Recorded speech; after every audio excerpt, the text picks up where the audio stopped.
Hi, welcome to the Real Estate Muses Workshop. We're a real estate workshop designed to help both experienced and brand new agents create a real estate career that serves your life rather than your life serving your real estate career. And there are only a few ways to do that. The most important one is to create an income stream that you can depend on that is based on a niche not everyone is doing. So in this introduction, I want to go through a few things that we'll be learning in the workshop and give you an overview so that you have some ideas about what we're going to undertake and how we'll try to help you.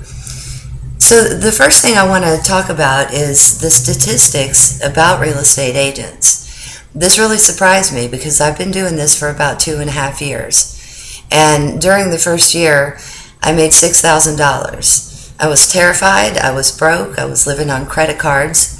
And it wasn't until the second year in real estate that I found a niche that worked for me. I found a way to budget my income.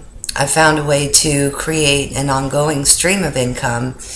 And I learned to eliminate a lot of things that take up a lot of our time and don't produce results. And that second year was really the beginning of my real estate career. So what I'd like to try to do is prevent people coming into the business having to go through that process and learn things the hard way.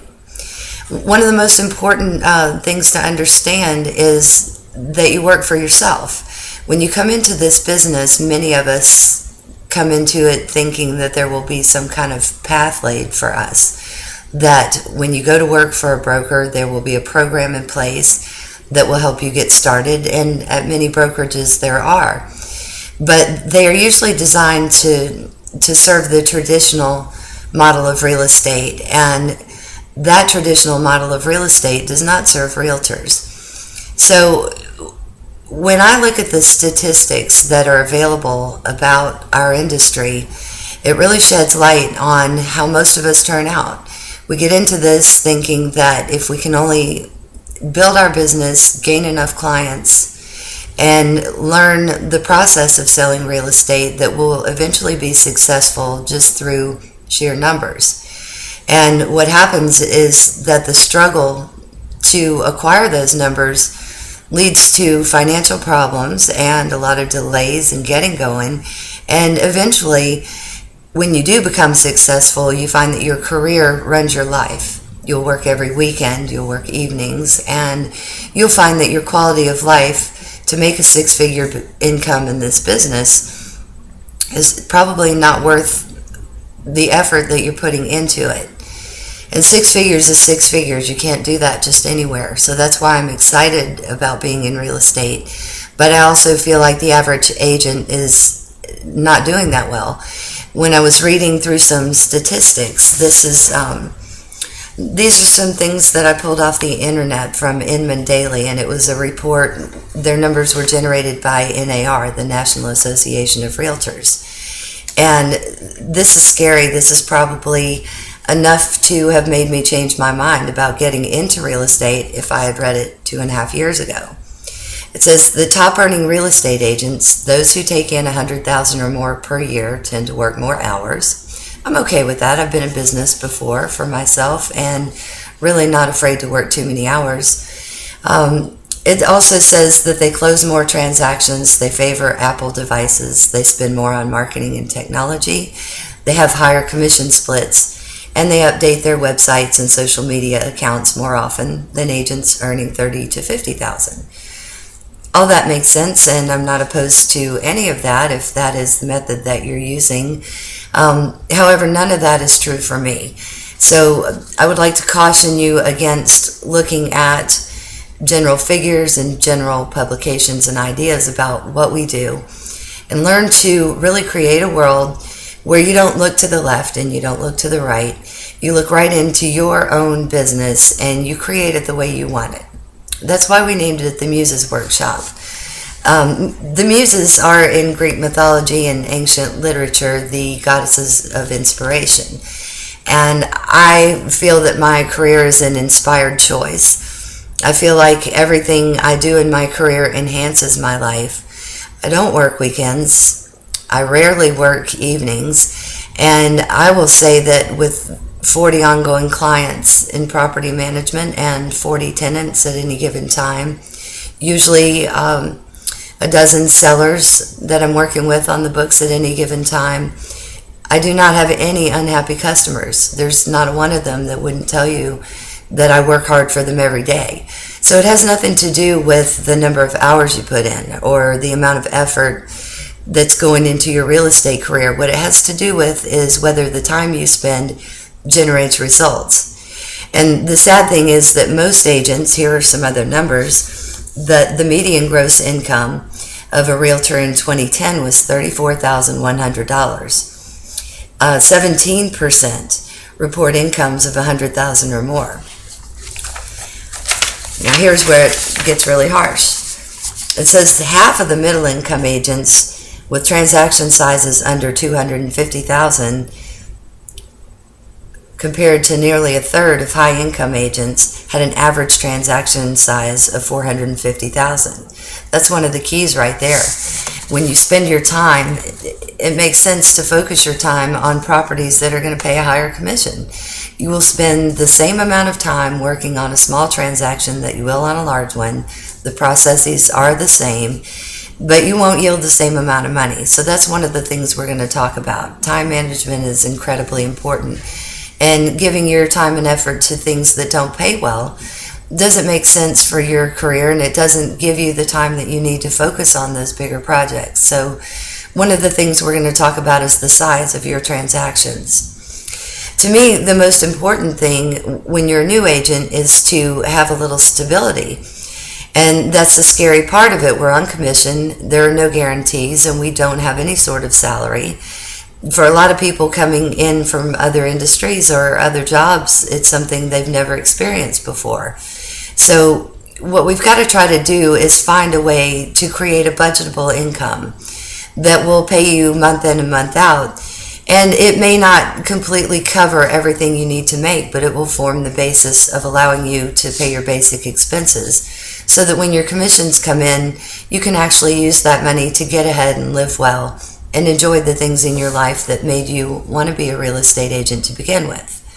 Now, it's important to examine, first of all, why we're here.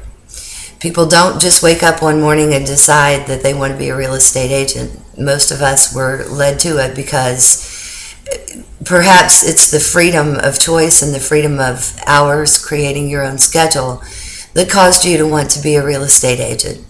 And we all know there's tremendous potential to make a lot of money when you are working on commission. But what a lot of people don't realize is how long you have to work for free to get to that place. And for me, it was a year and several months. I was racking up debt on credit cards. My husband's income was overburdened with the expenses of running my real estate office. So before you reach that point, it's important to try to generate something that pays you all the time, every week, every month, and at least make your basic expenses part of a budget that you control. And the way you do that is by finding a niche to work in. And finding your niche is going to be different for everyone. We're going to help you explore the possibilities for finding your own niche, because you don't want to work out there in the realm of what everyone else is doing. You want to take a very small piece of the real estate industry and you want to focus all of your efforts in that area and become an expert. It won't take you long because it's all you'll be doing. So that's the first thing, niche marketing when you work in real estate. That's a very, very important component to what we do that makes us successful. The second thing that we really need to focus on is time management, which is very basic and one of those things that you learn in seminars and you learn after real estate school in classes that you go to. You may have already been to time management classes in other industries. But when I talk about time management in real estate, it's particularly important because time is money. Every minute that you spend on a real estate activity should be measurably making you money. If you cannot immediately identify the result that you're going to get from whatever you're doing today, right now, that's an activity that you should drop and put aside and focus all your attention to something that will make you money. And as time goes on, there are many, many opportunities that you will have turned down and walked away from in order to focus on your niche. And that's okay, because at that time you can hire an assistant, you can create a referral program among other agents. There are ways to make money on those things without spending your time. Your time is the most valuable asset that you have. So we're going to do a lot of talking about how you spend your time. And we're going to do a lot of exercises to try to find exactly what it is that's going to make you special. There are many thousands of real estate agents in your market, in my market, and we're all competing against each other and working together. It's sort of a tricky situation. So what you don't want to do is what everyone else is doing, because obviously what everyone else is doing is creating that average of $34,100 a year. And people who work the way we work, with the intensity that we work, and the risk that we take to be in this business, should not work for $34,100 a year. So we're going to get away from that idea. We're going to talk six figures or better. And that's what we're going to be working toward for you this year. The next thing that I really would like to help you take a look at is the time management aspect of real estate. Begins from the top up, not the bottom down.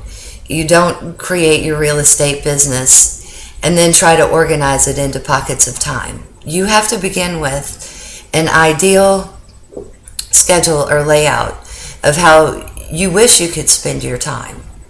And then from there, you decide when and how you're going to work in real estate so that it fits this ideal that you have in your head. Because if you're going to work for $34,000 a year, you could easily go to work for someone else. The whole point of this is that you want the freedom and the creativity to be able to create a career that makes you happy, that lets you enjoy your family, that lets you travel, that gives you customers you enjoy spending time with, and gives you a feeling inside that you're actually accomplishing more than just a job, more than just creating money. You want to be able to do the things that matter to you, your hobbies and your passions, the charities that you like to work with. These should all be integral parts of your plan from the very beginning. So even if you've been doing this for a long time and you are obligated to certain clients and certain times and schedules, one of the first things we're going to do is we're going to begin to break away from that and give you some freedom. And we're going to start with the schedule that you wish you had, and we're going to work from there.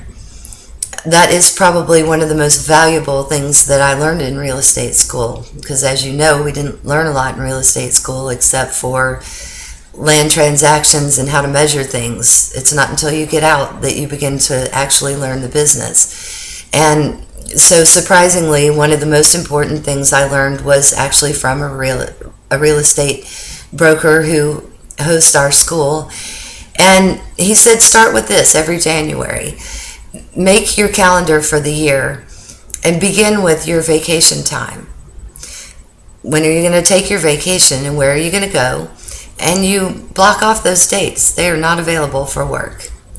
There are other things that you're going to want to block off as well. If your child is playing Little League baseball and he has practice every day from 5 to 7 and you want to be there for that, you're simply not available from 5 to 7 in the afternoons. And if ball games are on Saturday starting at noon, you're simply not available on Saturdays at noon. So this may sound crazy. Most people who are in real estate would tell you that you are shooting yourself in the foot when you begin to talk that way.